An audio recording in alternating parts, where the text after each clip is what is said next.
प्रिय मित्रों, आप सबों को प्रभु यीशु मसीह के नाम में प्रेम भरा नमस्कार। आशा है आप सब आनंदित हैं और मुझे इस बात की खुशी है कि एक बार फिर आप सब इस कार्यक्रम में हमारे साथ उपस्थित हैं। आप इस कार्यक्रम से परमेश्वर की योजना में शामिल हैं। किसी भी बात की जानकारी उस बात के प्रति भले और दुष्प्रभाव के प्रति हमें सतर्क करती है।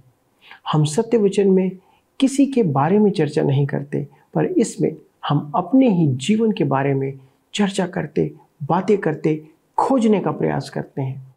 परमेश्वर ने हमें अपनी महिमा और संगति के लिए बनाया है, लेकिन हम सब के सब उससे दूर चले गए और उसकी योजना के विपरीत चलने लगे और हमारा संबंध उससे टूट गया। परमेश्वर के साथ संबंध का टूटना भी जीवन में समस्याओं को लेकर आता है, जबकि परमेश्वर की उपस्थिति और उसके साथ संबंध होने से हम समस्याओं के बीच भी स्थिर खड़े रह सकते हैं। दोस्तों, ये है अंतर।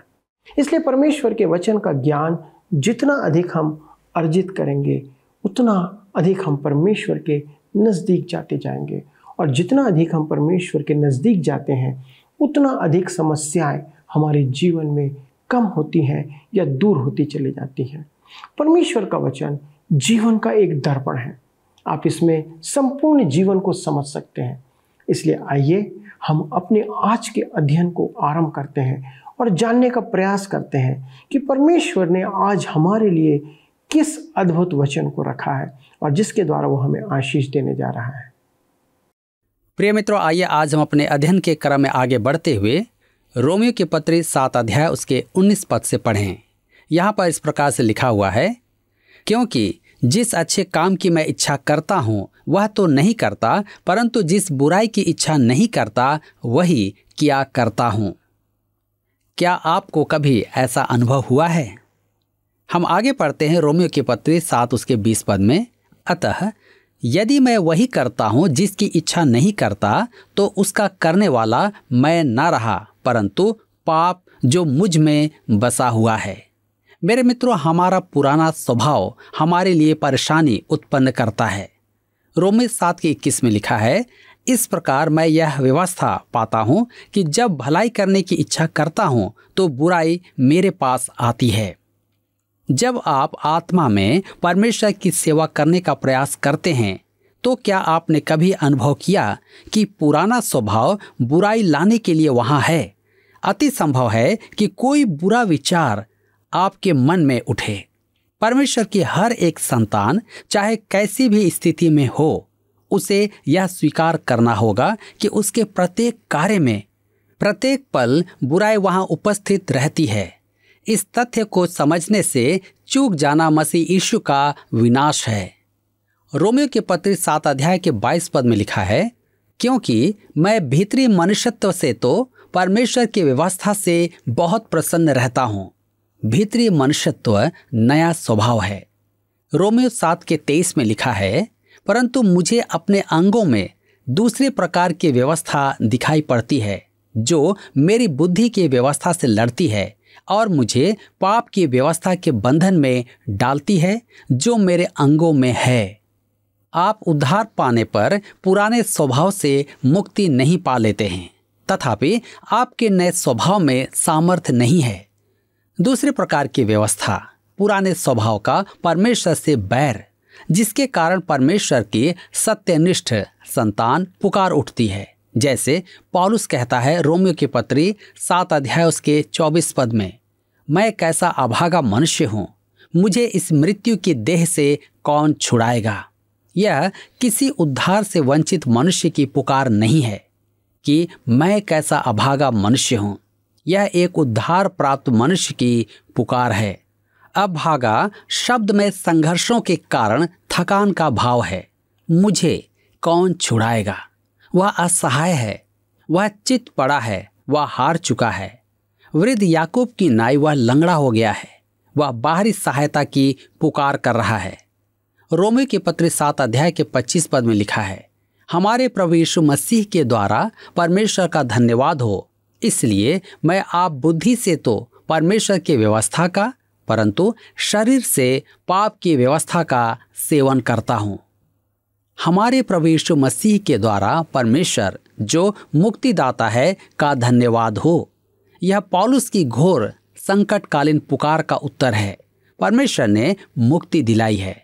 यह अध्याय 8 का प्रस्तावना है, जिसमें मुक्ति का सविस्तार वर्णन है। उद्धार एवं पवित्रीकरण दोनों ही मसीह के द्वारा प्राप्त होते हैं। उसने हमें वह सब दिया है जिसकी हमें आवश्यकता है। किसी ने बहुत अच्छी लाइनें लिखी हैं, जल्दी करो व्यवस्था पुकारे, पर देती नहीं हाथ और पाँव। सुसमाचार लाता उत्तम संदेश, कहता है उड़, देता है पंख। मित्रों, हम देख रहे हैं कि अध्याय 8 का सारांश है पवित्रीकरण, जिसे हम परमेश्वर के लिए पृथक किया जाना कहते हैं, और सुरक्षा और परमेश्वर से लगाव। परमेश्वर की संतान को पाप के मध्य में परमेश्वर के लिए जीवित रहना है। पाप हमारे जीवन पर प्रभुता नहीं करेगा, परंतु एक पापी जिसे मसीह में धर्मी ठहराया जा चुका है, उसमें ऐसा कुछ नहीं कि वह ऐसी स्थिति उत्पन्न करे। मित्रों, यहाँ पर अध्याय 7 समाप्त होता है और हम अपने अध्ययन को अध्याय 8 से जारी रखेंगे। इसमें हम देखेंगे नया मनुष्य, नई सृष्टि, नई देह और नया उद्देश्य। यह अध्याय हमें पवित्रीकरण की परिपूर्णता में लाता है। सच तो यह है कि इस अध्याय में 3 महान विषय हैं: पवित्रीकरण, सुरक्षा और परमेश्वर अलगाव का अंत।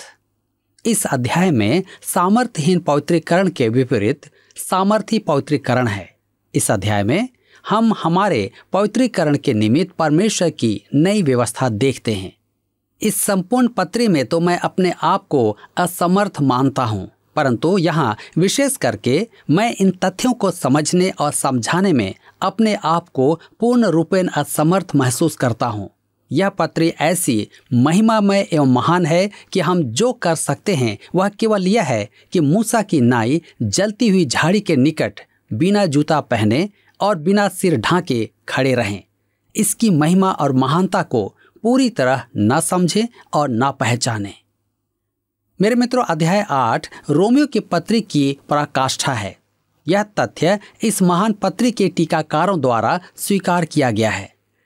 स्पेंसर ने कहा, यदि पवित्र शास्त्र अंगूठी है और रोमियो की पत्री कीमती पत्थर, तो अध्याय 8 इसका चमकीला बिंदु है। किसी ने यह भी कहा, हम इस अध्याय में दंड की आज्ञा के साथ प्रवेश करते हैं और पृथकीकरण में बचकर अंत करते हैं, और इसके मध्य उनके लिए सब बातें भलाई ही को उत्पन्न करती है जो परमेश्वर से प्रेम करते हैं। मेरे मित्रों, इससे अधिक अच्छा आपको और क्या चाहिए? हम देखते हैं कि परमेश्वर की संतान को इसी जीवन में आनंद और शांति मिलती है। उसे पाप के ठीक मध्य परमेश्वर के लिए जीवित रहना है। पाप आपके जीवन शैली को प्रभावित न करे। यहाँ यह भी सिद्ध किया जा चुका है कि एक धर्मी ठहराए गए पापी में ऐसा कुछ नहीं कि वह ऐसी स्थिति उत्पन्न कर ले। हम देख चुके हैं कि नए स्वभाव में अपनी सामर्थ्य नहीं है और पुराने स्वभाव में कुछ अच्छा नहीं था। अब परमेश्वर की संतान परमेश्वर के लिए कैसे जिए? पौलुस ने सहायता की पुकार की थी। रोमियो की पत्री 7 अध्याय के 24 पद में, मैं कैसा अभागा मनुष्य हूँ, मुझे इस मृत्यु की देह से कौन छुड़ाएगा? अर्थात परमेश्वर के लिए जीने में मेरी सहायता कौन करेगा? अध्याय 7 के अंत में पौलुस ने कहा, हमारे प्रभु यीशु मसीह के द्वारा परमेश्वर का धन्यवाद हो। इसलिए मैं आप बुद्धि से तो परमेश्वर की व्यवस्था का, परंतु शरीर से पाप की व्यवस्था का सेवन करता हूँ। मेरे मित्रों, अब अध्याय 8 में वह विधि समझाता है जिसके द्वारा हम विजय प्राप्त करते हैं। यह अध्याय हमें पवित्रीकरण के लिए पवित्र आत्मा के कार्य प्रकट करता है। इस अध्याय में 19 बार पवित्र आत्मा का उल्लेख किया गया है। इस अध्याय से पूर्व केवल 5 अध्याय के 5 पद और 7 अध्याय के 6 पद में पवित्र आत्मा के 2 ही संदर्भ आए हैं। इस पत्री में हम धन्य त्रिएकत्व के कार्य देखते हैं। पहला, पिता परमेश्वर के सृजन कार्य, रोमियो की पत्री 1 अध्याय 1 से 2 अध्याय के 20 पद तक। दूसरा, पुत्र परमेश्वर का उद्धारक कार्य, रोमियो की पत्री 3 अध्याय 21 पद से 7 अध्याय के 25 पद तक। तीसरा, पवित्र आत्मा परमेश्वर का शोधन कार्य, अध्याय 8 पद 1 से 39 पद तक। यहाँ अध्याय 8 में हम पवित्र आत्मा और सिद्ध पवित्रीकरण शोधन देखते हैं। परमेश्वर को ग्रहण योग्य जीवन पवित्र आत्मा के सामर्थ्य में जीना आवश्यक है, जैसा पौलुस ने इफिसियों की कलीसिया को लिखा 5 अध्याय के 18 पद में, दाखरस से मतवाले न बनो, क्योंकि इससे लुचपन होता है, पर आत्मा से परिपूर्ण होते जाओ। विश्वासी के नव जीवन में पवित्रीकरण पवित्र आत्मा का कार्य है, जो उसे पाप की शक्ति से मुक्ति दिलाता है, पाप में वास करते हुए भी, और संपूर्ण जीवन परमेश्वर की इच्छा पूरी करवाता है। आरंभिक 11 पदों को गोडेट ने शीर्षक दिया है, पाप और मृत्यु पर पवित्र आत्मा की विजय। आइए हम पढ़ते हैं रोमियो के पत्र 8 अध्याय उसके 1 पद। लिखा है, अतः अब जो मसीह यीशु में हैं, उन पर दंड की आज्ञा नहीं, क्योंकि वे शरीर के अनुसार नहीं वरन आत्मा के अनुसार चलते हैं। ध्यान दीजिए, वे शरीर के अनुसार नहीं वरन आत्मा के अनुसार चलते हैं। यह वास्तव में इस पद का भाग नहीं है। ऐसा प्रतीत होता है कि इसे किसी शास्त्री ने पद 4 में से निकालकर यहाँ संदर्भित किया है। इसकी वास्तविक स्थिति वही है। इसका शाब्दिक अर्थ है, अतः अब एक भी दंड की आज्ञा नहीं। यह प्रेरित वचन अध्याय 7 में पौलुस के विफलता के अनुभव के पश्चात भी विश्वास दिलाता है कि वह उद्धार से वंचित नहीं था।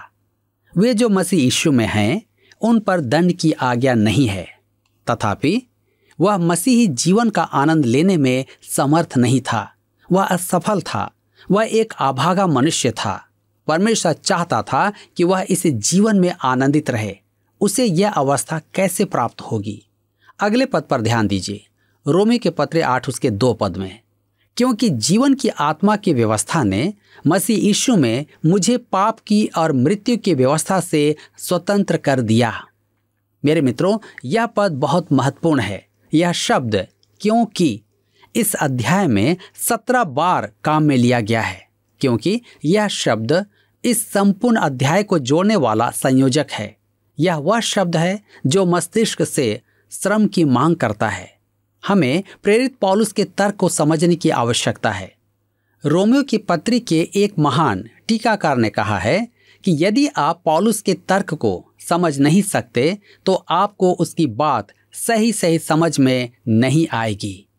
आत्मा की व्यवस्था से अभिप्राय मात्र यह नहीं कि व्यवस्था का सिद्धांत, वरन आत्मा द्वारा अभ्यास में आने वाला अधिकार।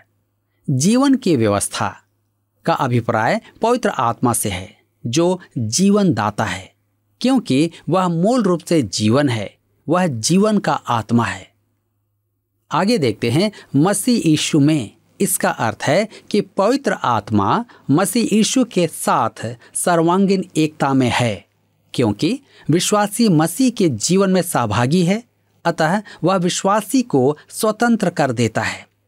पापी की और मृत्यु की व्यवस्था या हमारे पुराने स्वभाव पर पाप का अधिकार था, जो परमेश्वर की सहभागिता के कारण पूर्ण रूपेण विच्छेदित हो जाता है।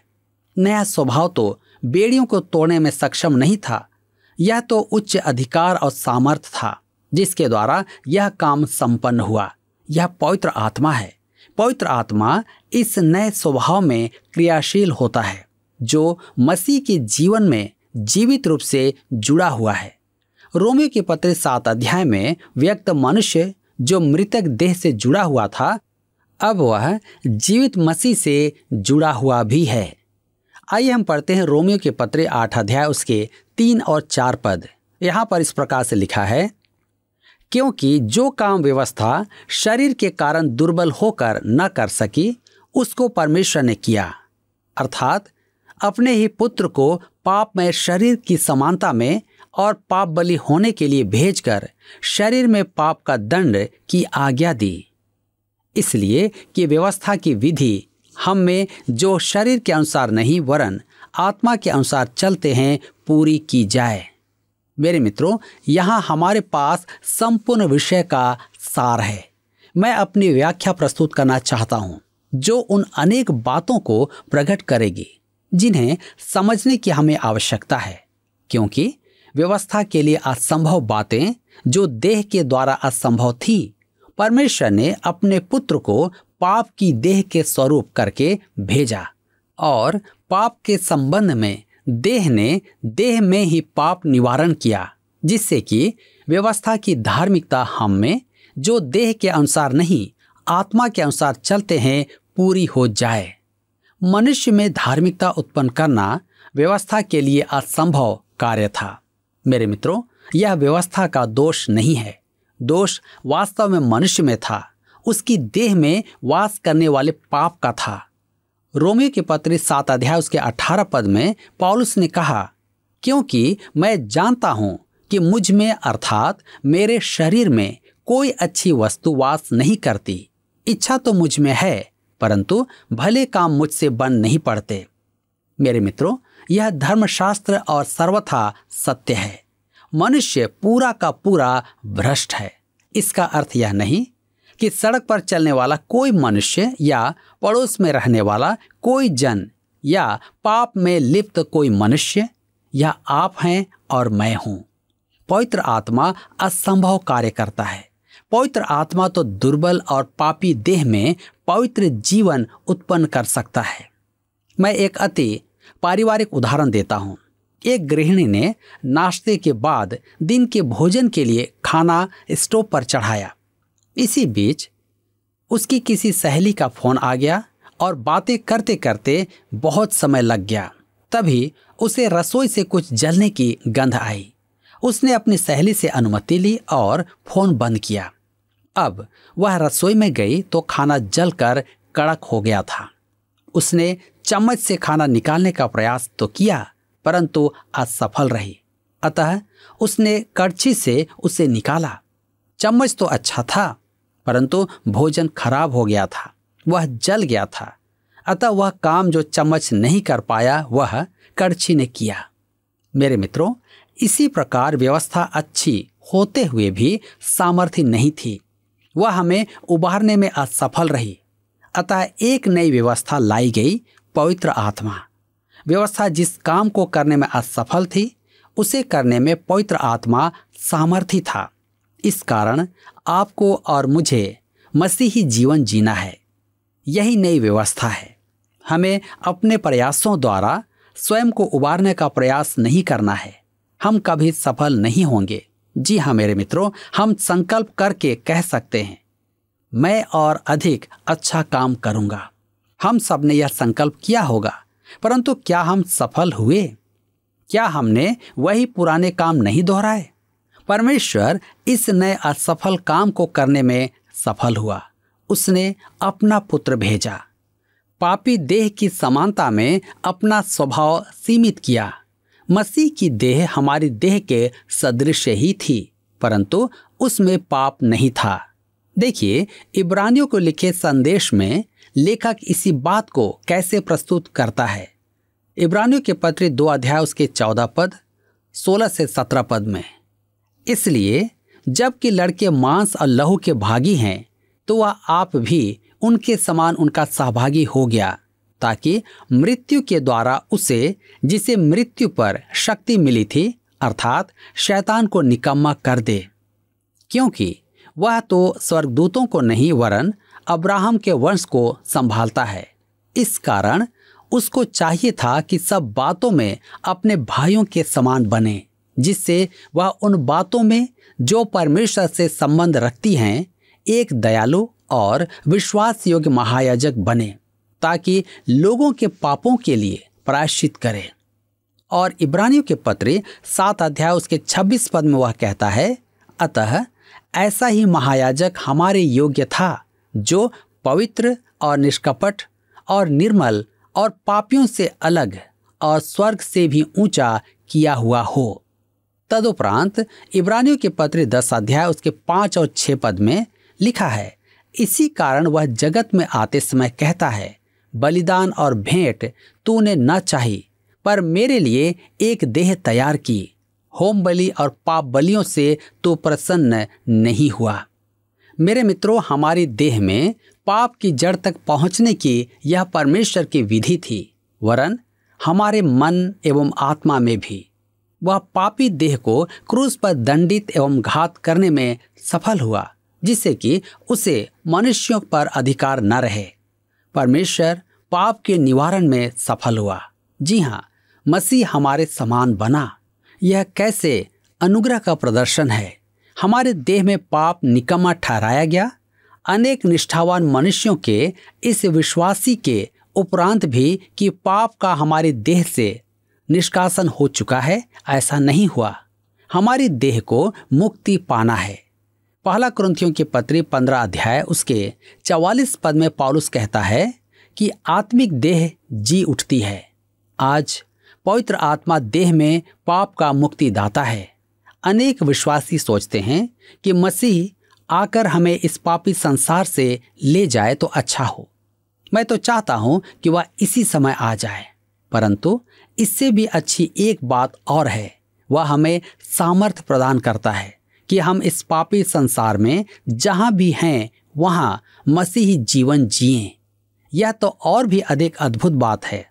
हमारे प्रभु यीशु ने अपनी महायाजक की प्रार्थना में कहा, यूहन्ना रचित सुसमाचार 17 अध्याय उसके 15 पद में, मैं यह विनती नहीं करता कि तू उन्हें जगत से उठा ले, परंतु यह कि तू उन्हें उस दुष्ट से बचाए रख। यही तो विजय है। आगे कहता है कि व्यवस्था की विधि पूरी की जाए। इसका अर्थ यह है कि पवित्र आत्मा आज्ञा पालन का जीवन देता है, जिसकी आज्ञा व्यवस्था ने तो दी, परंतु ऐसा जीवन दे नहीं पाई। पवित्र आत्मा सामर्थ्य देता है, परंतु निर्णय हमारा है। क्या आज आप निर्णय लेने के लिए तैयार हैं? क्या आप पवित्र आत्मा को अपने जीवन में कार्य करने देना चाहते हैं? आज अवश्य ही विचार करें और सही निर्णय लें। पिछले प्रश्न का उत्तर है डी, असंभव। पौलुस प्रेरित ने नए स्वभाव की सामर्थ्य में परमेश्वर के लिए जीने का प्रयास किया और पाया कि यह असंभव है। आज का प्रश्न है, उद्धार एवं पवित्रीकरण दोनों ही हमें खाली स्थान के द्वारा प्राप्त होते हैं।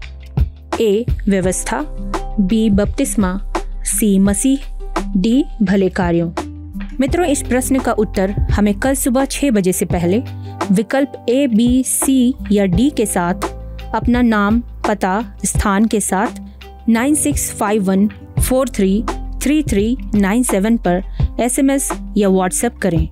सभी विजेताओं को विशेष पुरस्कार प्रदान किए जाएंगे। धन्यवाद। क्या आपको यह कार्यक्रम पसंद आया? अभी हमें एक मिस कॉल करें और आप अगले विजेता हो सकते हैं।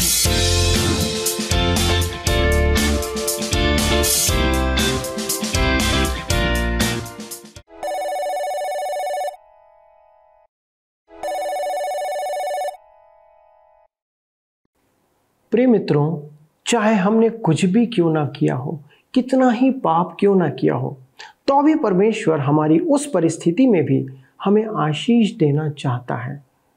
बहुत से लोग सोचते हैं कि उनके जैसे पाप शायद किसी ने नहीं किए होंगे, इसलिए वे कभी परमेश्वर के राज्य में प्रवेश कर ही नहीं सकते। अन्य लोग ऐसा सोचते हैं कि उन्होंने दूसरों के समान पाप नहीं किया है, इसलिए परमेश्वर उन्हें स्वर्ग में जाने से रोकेगा भी नहीं।